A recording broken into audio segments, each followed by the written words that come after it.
로마서 3장 28절 말씀을 보도록 하겠습니다.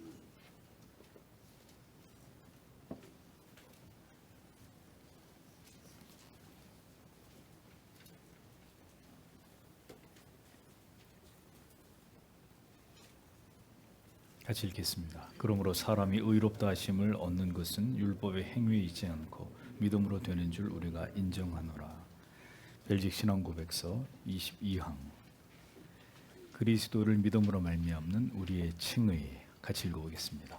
우리는 이 큰 비밀에 대한 참 지식을 얻도록 성령이 우리 마음속에 참 믿음을 일으키심을 믿는다.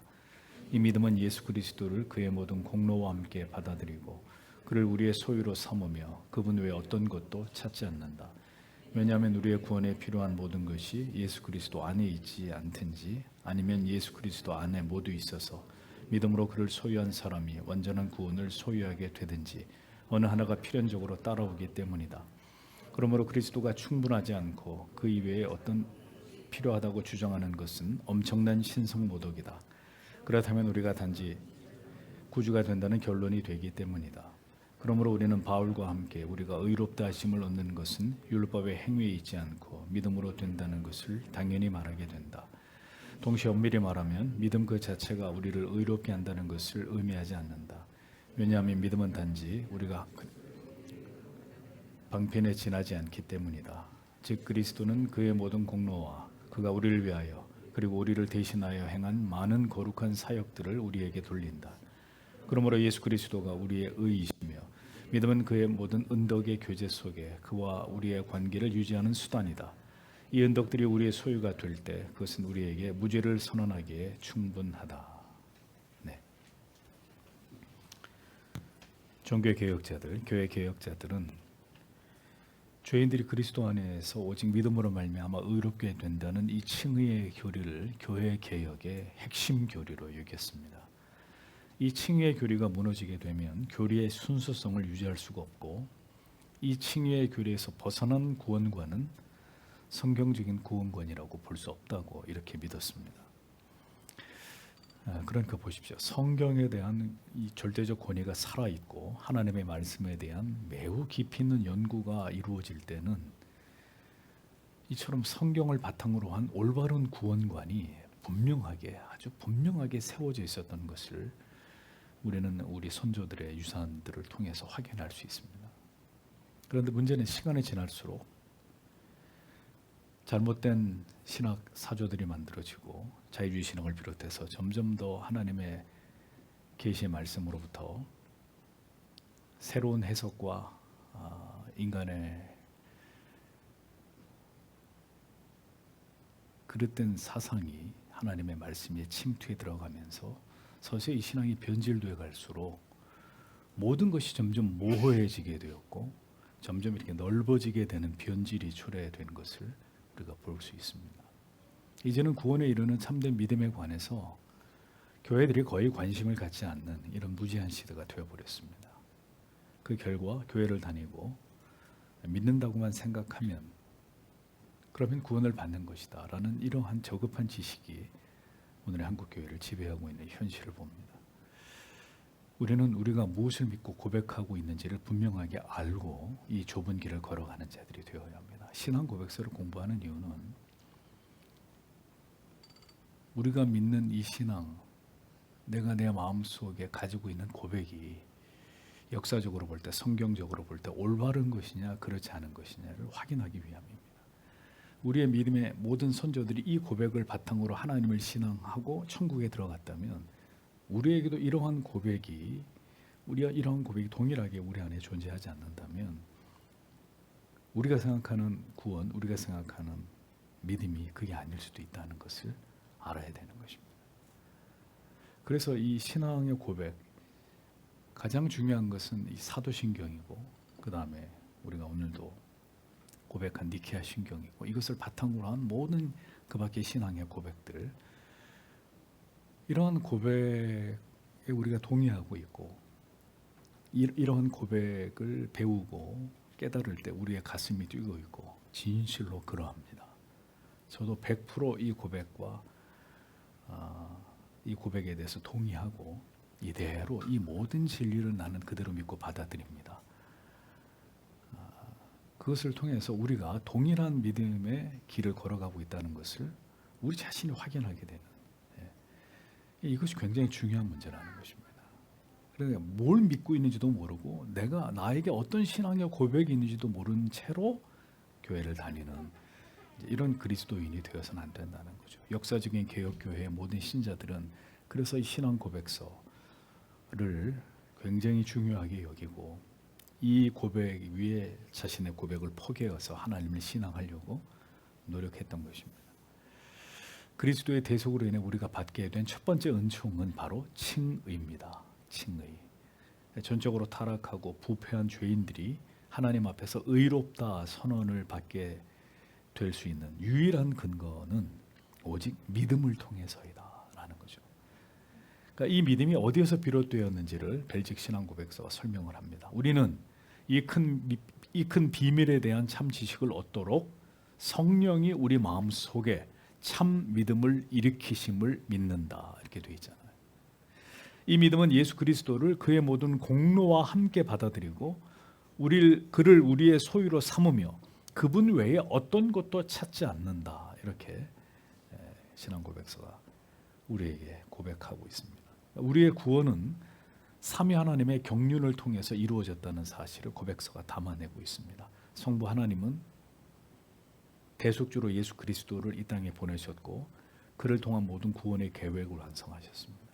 예수 그리스도는 영원한 멜기세덱의 반차를 쫓는 대제사장으로 이 땅에 오셔서 자신을 하나님께 제물로 드림으로써 대속을 완성하셨습니다. 그리고 이제 성령은 우리의 구원을 완성하신 예수 그리스도의 이 대속하신 그 은혜를 하나님의 택하신 백성들의 마음 속에 믿어지도록 역사하시는 일을 행하신다고 고백서는 설명하고 있는 것입니다. 그래서 우리의 마음 속에 참 믿음을 일으키시는 분은 누구냐? 성령이시라는 거예요. 그래서 성령을 가지고 장난을 치면 안 돼요. 정말 오늘도 두렵고 떨림으로 성령이 하나님의 말씀으로 진리를 조명해 주셔서 우리의 믿음이 배양되는 것을 간절히 사모하는 마음으로 우리는 오늘도 하나님을 예배하는 것이고 하나님의 말씀을 듣는 것입니다. 그러니까 이제 교회 나오시지 얼마 되시지 않아서 믿음이 없는 분들에게 말씀을 드립니다. 여러분들이 뭔가를 당황해하고 자신에게 대해서 낙심하고 믿음이 안 자라고 있는 것에 대해서 지나치게 우려하실 필요가 없습니다. 왜?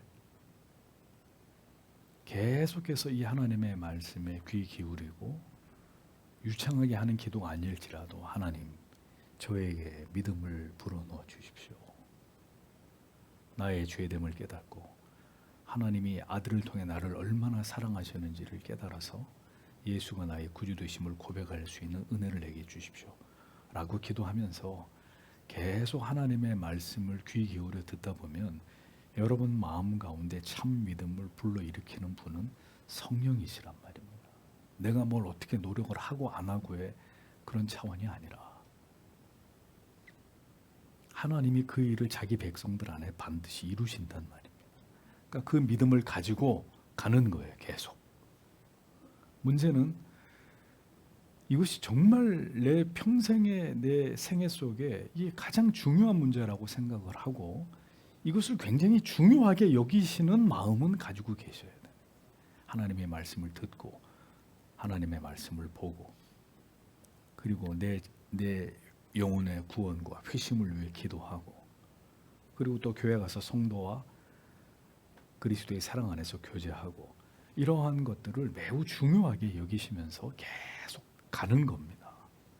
두려워하지 마, 염려하지 마시고 성령은 하나님의 말씀, 복음을 통해서 오늘도 진리를 듣는 이들 가운데 택하심을 받은 하나님의 자녀들의 심령 가운데서 믿음을 불러일으키시는 역사를 행하십니다. 우리의 구원의 처음과 끝은 모두 성삼위 하나님의 사역의 결과물이다라는 것을 우리는 기억해야 합니다. 그러니까 본성적으로 타락하고 부패하고 무지하고 무능한 인생이 무슨 수로 자기 자신을 구원에 이르게 할 수 있겠습니까? 불가능한 이야기입니다. 성령이 오셔서 우리의 마음속에 예수 그리스도의 복음을 듣게 하심으로 우리의 마음속에 믿음을 불러일으킬 때에 우리는 믿음으로 구원을 받게 되는 것입니다. 그래서 은혜의 정의가 뭐냐? 외부로부터 우리에게 부어지는 거예요.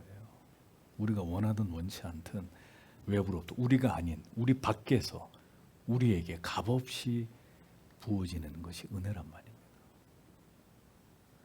성부께서 천지 만물을 말씀으로 창조하셨다면 성령은 여러분 안에서, 우리 안에서 믿음을 창조하시는 일을 행하시는 것입니다. 무에서 하나님에 대해서 아무것도 모르던 무에서 유를 창조하시는 분이 성령이십니다. 그래서 여러분들에게 말씀드리는데 어렵지 않아요. 여러분들이 회심하는 게 그렇게 어렵지 않아요. 아무리 기도해봐라 하나님이 회심시켜주나? 절대로 그렇지 않습니다. 문제는 여러분들의 신앙의 이유와 동기와 목적이 순수해야 된다는 거죠. 그러니까 다른 이유, 다른 목적이 그 신앙하려고 하는 동기 안에 포함되어서는 안 되는 겁니다. 회심의 동기는 지극히 순수해, 어린아이 같아야 됩니다. 예수여 나를 불쌍히 여겨주십시오. 뭔가 대단한 무슨 거창한 회심의 목적과 이유가 있어야 되는 것이 아니라 또 누구에게 보이거나 인정받기 위한 것도 아닙니다. 진정으로 소망 없는 죄인에게 긍휼과 자비를 베풀어 주시기를 간절히 소망하는 그 어린아이 같은 진정한 겸비한 마음이 그의 마음속에 있다. 물론 이것조차도 하나님이 그에게 주셔야 되는 것이지만 그것을 바라보고 지향해야 된단 말입니다. 그런 마음으로 부단히 하나님의 말씀 앞으로 나오면 하나님이 반드시 그들을 불쌍히 여기십니다. 하나님은 우리가 아무리 때를 쓰고 교회를 열심히 나와도 회심시키지 않으려고 하는 게 하나님의 마음이 아니라 하나님은 오늘도 하나님 앞으로 나오는 어린아이 같은 마음을 가진 그를 만나 주시고 그를 생애적으로 변화시켜서 하나님의 자녀 삼고자 하는 게 마침내 때가 이르러서 그가 이 생애적인 구원의 기쁨과 감격을 맛보게 하는 게 하나님의 뜻입니다. 아니 성경이 말씀하고 있잖아요. 어떤 아비가 자식이 빵을 달라고 하는데 돌을 주겠으며 생선을 달라고 하는데 뱀을 주겠느냐. 하나님이 구하는 자에게 성령을 주시지 않겠느냐. 그러니까 순수하게 구해야 됩니다. 구해야 얻는다 이런 말이 아니에요. 우리의 그 행위가 우선이 돼야 하나님이, 그런 말이 아니라 이제 오늘 이것을 설명하려고 하는 겁니다. 자, 계속 보겠습니다. 그래서 다른 이유와 목적이 신앙 안에 포함되어서는 안 되고, 에베소서 2장 8절은 말합니다. 너희가 그 은혜를 인하여 믿음으로 말미암아 구원을 얻었나니 이것이 너희에게서 난 것이 아니요 하나님의 선물이라, 이렇게 되어 있습니다. 허물과 죄로 인해 죽은 우리가 믿음을 선물로 받아서 구원에 이르게 된 것은 전적인 하나님의 은혜, 하나님의 선물이다라는 거죠. 자, 그런데 오늘날 캐톨릭이나 알미니안들이나 복음주의자들은 전혀 다른 구원을 말합니다. 그것은 구원이 인간의 의지적 선택과 결단에 의한 것으로 구원을 얻을 수 있는 결정권의 그 주체가 우리 자신이라고 믿는 거예요. 내가 내 발로 왔으니까 예수 믿는 거야. 내가 믿으려고 마음에 결심을 하고 나왔기 때문에 내가 예수를 믿는 거야. 구원을 하나님과 인간의 공동의 노력의 결과물이라고 이렇게 주장을 하고 믿는 거죠. 그러나 개혁된 교회는 우리의 구원은 분명 오직 하나님께로부터 말미암았다는 사실을 믿습니다. 하이델베르크 교리문답 65문은 오직 믿음으로만 그리스도와 그의 모든 은덕에 참여할 수 있다면 이 믿음은 어디에서 옵니까? 이렇게 질문합니다. 그 믿음이 어디에서 옵니까? 답은 성령에게서 옵니다. 그는 복음 설교로 우리 마음에 믿음을 일으키시며, 뭘로요? 복음 설교로 우리 마음에 믿음을 일으키시며 성례의 시행으로 그 믿음을 강화시키십니다. 하이델베르크 교리문답 65문에서 이렇게 얘기를 합니다. 신앙 고백서는 예수 그리스도를 통해 우리에게 허락되는 이 구원 계획을 큰 비밀이라고 표현을 했습니다. 성경이 그리스도를 통한 구원 사역을 비밀이라고 표현했기 때문에 똑같이 이렇게 우리에게 설명을 합니다. 이것은 감추어졌던 하나님의 계획이고 아들이 이 세상에 오심을 통해서 이제 온 세상에 드러나게 된 하나님의 뜻이었다는 것입니다. 성령께서 우리에게 믿음을 불어넣으실 때 신자는 예수 그리스도가 나의 구주 되심을 알게 되고 믿게 됩니다. 그 믿음 안에서 나 같은 죄인을 위해서 예수 그리스도께서 지불하신 모든 대속의 공로를 믿는 게 그 안에 포함되는 것이고, 주님을 나의 영원한 구주로 소유하게 되는 것이고, 그리고 그리스도 외에는 어떤 다른 것도 더 바라거나 더 찾지 않는 것이다. 이렇게 신앙 고백서가 설명을 하고 있습니다. 자, 또다시 이 그리스도의 공로에 대해서 이 벨직 신앙 고백서에서 공로라는 표현을 했기 때문에 그리스도의 공로에 관해서 하이델베르크 요리문답 60문은 또 이렇게 설명을 합니다. 하나님께서 마치 내가 어떤 죄도 범한 일이 없었던 것처럼, 그리고 나를 위해 이루신 모든 순종을 나 자신이 이룬 것처럼 그리스도의 완전한 대속과 의와 거룩을 내게 돌리심으로 우리가 그리스도의 공로를 통해서 하나님 앞에 설 수 있게 된 것이라고 설명합니다. 이게 그리스도의 공로다. 하이델베르크 요리문답이 이렇게 설명을 하고 있습니다. 그러니까 예수 그리스도의 십자가의 그 대속하신 은혜와 그 공로로 내가 구원을 받게 되었으며, 이 감격적인 사실 외에는 다른 어떤 것도 바라지 않는 것이 성령이 우리들에게 주신 그 믿음이다. 이렇게 얘기를 하는 겁니다. 고백서가 이렇게 진술을 하고 있습니다. 잘 생각하셔야 됩니다. 구원을 받게 된 것 외에 어떤 것도 더 바라지 않는 믿음. 이게 성령이 우리에게 주신 믿음이라고 이 유서 깊은 신앙 고백서가 우리에게 말하고 있는데, 자, 오늘의 그리스도인들, 적지 않은 그리스도인들은 여기서 플러스 뭔가를 더 내놓으라고 얘기합니다. 다른 것을 더 구하고 더 얻기를 갈구합니다. 그 이유는 한 가지입니다. 우리가 받은 이 구원이 아직도 얼마나 크고 놀랍고 신비하고 감격적인 것인지에 대한 올바른 이해와 지식이, 깨달음과 그 기쁨을 경험하지 못했기 때문입니다. 구원의 생애적 감격과 감사와 기쁨이 지속되고 갱신되지 않으니까 너무 심심한 거예요. 교회 나오는 게. 너무 심심한 거예요. 그러니까 다른 걸 더 바라고, 형통과 번영과 내가 하는 모든 일의 성공과 내 자신의 만족과 행복을 갈망하면서 교회를 다니는 것입니다. 뭔가 플러스 알파가 더 있어야 되는 거죠. 그러니까 죄인을 위해서 주께서 지불하신 십자가의 대속하신 그 공로를 알고 믿는 것이 신앙의 핵심인데, 그리고 그것이 믿어진 자에게는 오늘 내가 이 예수 그리스도로 말미암은 구원을 소유하게 된 것이 가장 큰 기쁨이고, 이에서 더 바랄 것이 없음을 아는 것으로 그가 가진 신앙의 진정성을 드러내게 되는 것인데, 자, 오늘 이것만으로 만족하고 감사하고 기쁨으로 신앙생활을 하는 그리스도인들이 얼마나 될까요? 얼마나 될까요? 자, 그러니까 이 믿음이 성령이 우리에게 주시는 믿음인데, 이 믿음이 잘못될 경우에 자, 우리는 그리스도만으로는 절대로 만족할 수 없게 되는 것입니다.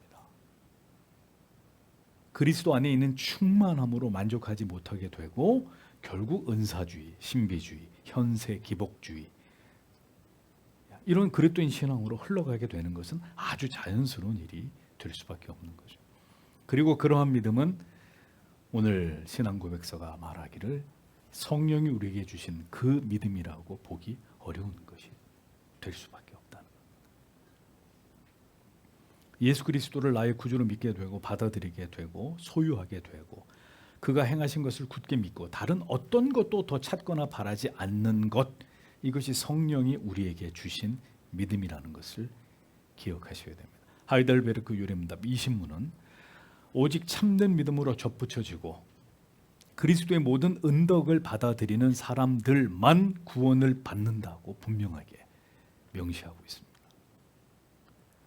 그러니까 모든 신앙 고백서와 신조들 속에는 구원을 굉장히 좁혀서 우리에게 교훈하고 있다는 사실을 우리가 발견하게 되는 겁니다. 그냥 누구든지 다 구원받는다. 교회 오기만 하면 다 구원받는다.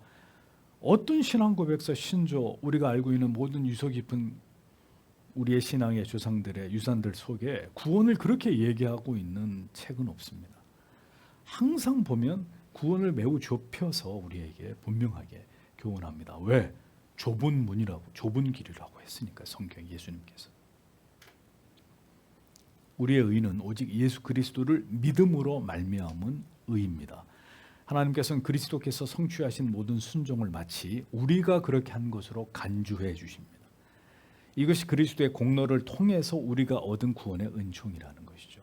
그러니까 그리스도 외에 우리가 어떤 다른 것을 찾지 않음에 대해서 이어서 고백서가 이렇게 고백을 하죠. 왜냐하면 우리의 구원에 필요한 모든 것이 예수 그리스도 안에 있지 않든지 아니면 예수 그리스도 안에 모두 있어서 믿음으로 그를 소유한 사람이 완전한 구원을 소유하게 되든지 어느 하나가 필연적으로 따라오기 때문이다. 그러므로 그리스도가 충분하지 않고 그 이외에 다른 어떤 것이 필요하다고 주장하는 것은 엄청난 신성모독이다. 그렇다면 그리스도가 단지 절반의 구주가 된다는 결론이 되기 때문이다라고 고백합니다. 우리는 예수 그리스도와 오직 그의 공로 안에 있는 우리의 구원을 위해 필요한 모든 것을 갖게 되든지 갖지 않게 되든지 둘 중에 하나만을 취하게 된다. 당연한 것인데 고백서가 이렇게 말하는 이유가 무엇 때문이겠습니까? 믿음으로 예수 그리스도를 소유한 사람은 그리스도께서 우리를 대신해서 이루신 모든 공로를 온전히 인정하고 믿는 것입니다. 그런데 만약에 예수 그리스도의 공로 외에 인간이 자기 의를 드러내거나 자기의 충성과 헌신을 드러내고 이것으로 자기를 나타내려고 했다면 이것은 그리스도만으로 충분하지 않다는 것을 그 사람 스스로가 드러내는 것이니 그리고 그것으로 그의 믿음이 잘못됐다는 것을 증명하는 것이기 때문에 이것은 엄청난 신성모독이 될 수밖에 없다. 당연히 지금 이렇게 얘기할 때 그 대상은 카톨릭이 되는 거죠. 그 시대 속에서는. 고백서가 이렇게 표현을 하고 있는 것입니다. 그러니까 유대주의자들처럼 메시아를 전혀 인정하지 않으며 자기들의 모든 율법을 준수하고 있는 그 행위만으로 자기들의 의를 삼고자 한다면 이건 하나님의 저주가 있을 뿐인 죄악이 될 수밖에 없다는 것입니다. 여전히 자기의 의를 드러내고 자기 연민, 자기 사랑 안에 갇혀서 그릇된 믿음 생활을 하는 많은 무지한 사람들이 오늘도 교회 안에 부지기수로 존재합니다. 사람들에게 관심과 사랑을 받고 인정을 받기 위해 교회를 다니는 사람들은 자신이 온전히 그리스도의 공로만으로 값없이 구원을 받은 자임을 아직도 모르고 있는 것이든지 아니면 이것을 부정하고 있는 무지 속에 있는 것이라고밖에 볼 수 없는 것입니다. 그래서 교회만 다니면 다가 아니라 이 우리 안에 가득 차 있는 우리 자신을 뽑아내는 우리 자기를 부인하게 되는 이 믿음까지 나아가도록 계속 성령은 하나님의 말씀을 통해 우리를 깨닫게 하고 우리를 깨부시고 아침에도 설교했지만 우리의 수많은 실패와 넘어짐을 통해서 이 일을 우리 안에서 성령이 행하고 계신단 말이에요. 철저하게 우리 자신에 대해서 절망하고 우리를 낮추시는 일을 하나님이 행하신다는 겁니다. 그래서 그런 자, 그렇게 자기 의를 끊임없이 드러내는 자는 그리스도가 절반의 구주가 된다고밖에 볼 수 없는 이런 결론에 이르게 된다고 고백서가 단언하고 있습니다. 그러니까 그런 마음은 구원에 이르는 그런 믿음은 구원에 이르는 믿음이 될 수 없다는 것입니다. 그래서 마가복음 설교하면서 여러분 계속해서 여러분들에게 말씀드린 겁니다. 유대주의를 경계해야 된다. 오늘 우리의 신앙 안에도 유대주의를 꼭 닮은 끊임없이 나를 드러내려고 하는 이게 우리 안에 뿌리 깊이 내려 있기 때문에 반드시 이것을 축출하지 않으면 하나님의 은혜로 깨닫고 여기서 돌이키지 못하면 우리는 유대주의자 같은 신앙을 갖게 될 뿐이다라는 것을 그토록 여러분들에게 강조한 것입니다. 이걸 반드시 이걸 뿌리 뽑아내지 않으면 우리의 믿음은 헛것이 될 수 있다는 것을 예수님이 그토록 유대주의를 비판하면서 그들에게 날카롭게 교훈하신 것을 설명드린 것입니다. 성령은 예수 그리스도와 오직 그의 공로만을 믿고 받아들이는 신앙을 하나님의 자녀들의 영혼 가운데서 일으키십니다. 오직 믿음을 통해서 확신하게 되는 구원이 아니라면 이것은 성령이 주시는 믿음도 구원도 될 수 없는 거예요. 그래서 말씀드리는 겁니다. 자기 의에 도취된 신앙이 왜 잘못되느냐. 열심히 주의를 하고 사람들이 그것을 막 인정해주면 자기가 굉장히 지금 바른 길을 가고 있는 것처럼 착각하는 거예요. 내 믿음이 옳고 바르고 그래 이거야 이거. 나도 너무 행복하고 너무너무 이 모든 것에 만족스럽고 자아 도취가 되어버리는 거예요. 신앙이 아니라. 반대로 뭔가 열심히 하지 않게 되고 내가 영적인 디프레스가 돼서 열심히 뭔가 일을 하지 않거나 열심히 일을 해도 사람들이 알아주지 않거나 이렇게 되면 신앙이 아니라 종교 생활의 동력 자체를 잃어버리는 거예요. 자, 그럼 이게 신앙이냐? 이게 신앙이냐? 근데 오늘날 많은 사람들이 이것에 묶여 있는 거죠. 자, 여러분 여쭤보겠습니다. 순종해야 구원받습니까? 맞아요? 그러면요. 구원의 열매가 순종이죠. 순종해야 구원받는다고 하니까 율법주의로 가버리는 겁니다. 순종하고 있으면 잘하고 있는 것 같고 내가 불순종하고 있으면은 이 신앙이 내게 헛거라고 생각하고 또 이제 흔들리고. 구원의 열매가 순종입니다. 구원의 그 감격과 기쁨, 하나님을 사랑하는 마음에서 자발적으로 나오는 게 순종이지. 순종해야 구원받고 순종해야 복받고 이러고 이상하게 이렇게 둔갑시켜가지고 신앙을 잘못 가르치니까 자기 행위 안에서 웃고 울고 무한 반복되는 겁니다. 이것이 무한 반복. 구원에 이르는 믿음은 결국 우리의 의, 우리의 공로, 우리의 선행, 우리의 노력을 결연히 배제하고 있습니다. 그래서 고백서는 그러므로 우리는 바울과 함께 우리가 의롭다 하심을 얻은 것은 율법의 행위에 있지 않고 믿음으로 된다는 것을 당연히 말하게 된다라고 고백하고 있는 것입니다. 인간이 그 어떤 선행이나 도덕성이나 윤리를 따르고 지킨 것이 절대로 하나님 앞에서 의가 될 수 없다는 것을 이제 여러분들은 분명히 이해하시리라고 믿습니다. 인본주의의 신앙은 여러 번 말씀드렸죠. 인간을 절대로 포기하지 않습니다. 어떤 경우도 인간을 동정하고 인간을 절망적 존재라고 보지 않아요. 결국 스스로 답을 찾아갈 것이라는 인간 스스로 결국 모든 문제를 풀어갈 것이라는 이 낙관론을 지지합니다. 인간은 아무것도 할 수 없는 절대 무능, 그런 말 절대로 좋아하지 않아요. 근데 성경과 교리는 우리를 하나님 앞에 서게 하는 것은 오직 예수 그리스도의 대속하심을 통한 의뿐이라는 사실을 분명하게 강조합니다. 그리스도를 믿음으로 말미암아 의롭다 칭함을 받게 되는 것이 우리의 구원의 유일한 근거가 된다는 것을 강조하고 또 강조하고 또 강조하고 있습니다. 신앙 고백서는 더 나아가서 그러나 우리의 믿음이 의롭다함을 얻게 되는 원인은 믿음이 의롭다함을 얻게 되는 원인은 아니다라는 사실을 설명을 합니다. 그래서 동시에 엄밀히 말하면 믿음 그 자체가 우리를 의롭게 한다는 것을 의미하지 않는다. 왜냐하면 믿음은 단지 우리가 그리스도를 우리의 의로 받아들이는 방편에 지나지 않기 때문이다. 이 부분이 조금 어려운데 잘 들어보십시오. 구원을 받음에 있어서 믿음은 단지 도구와 수단일 뿐이지 그 믿음 자체가 우리가 믿게 된 것이 우리의 의가 될 수 없다는 것을 분명하게 강조하고 있습니다. 그러니까 이게 무슨 말이냐? 우리가 믿게 된 것조차도 하나님의 은혜일 뿐이지 내가 믿은 거야. 내가 믿었기 때문에 내가 구원받은 거야. 그러니까 그 믿음도 우리의 의가 될 수 없다는 걸 설명하는 거예요. 자, 제가 책을 이렇게 들고 여기 보세요. 지구자매한테 책을 이렇게 준단 말이에요. 받아. 뭘로 받아요 지금? 손으로 받는단 말입니다. 손으로 받아요. 자, 그러니까 손을 내어 밀어서 물건을 받을 때 물건을 뭘로 받? 입으로 받아요? 뭘로 받? 손으로 받잖아요. 그러니까 손의 역할이 뭐냐? 믿음이라는 거예요. 믿음. 구원이 손을 내민 믿음을 통해서 우리에게 임하게 된다. 이것을 이야기하는 것입니다. 그러니까 우리가 예수를 믿게 되었다 할 때도 믿게 된 것조차도 우리의 의가 아니다. 주시니까 그것을 받는 이게 믿음이라는 거예요. 그것을 하나님이 주시는 것을 이렇게 받는 이게 믿음이라는 거죠. 우리의 의가 아니라는 겁니다.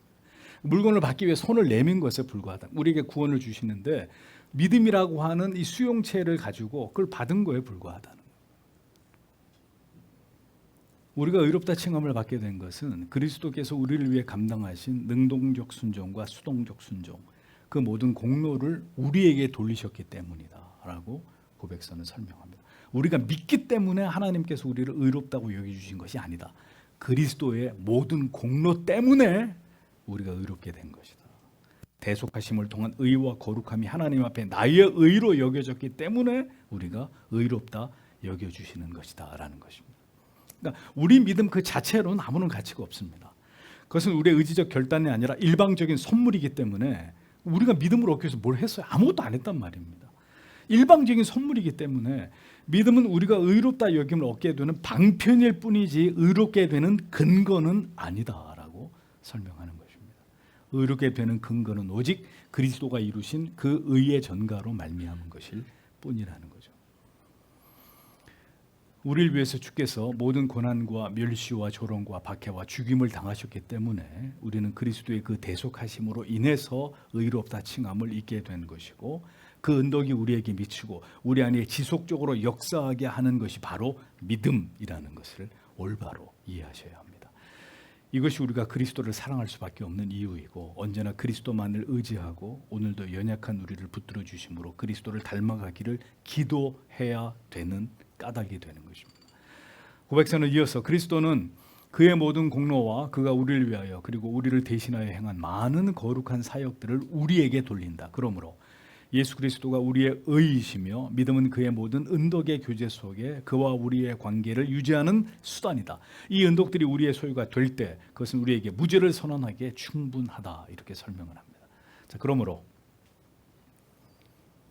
우리가 성령께서 주신 참된 믿음이 있어야 하고, 우리를 대신하여 그리스도께서 감당하신 그 모든 것을 묵상하고 사유할 때 우리는 그리스도의 관계가 더 친밀해지고 강화되는 은혜를 얻게 된다는 사실을 분명히 알아야 되는 것입니다.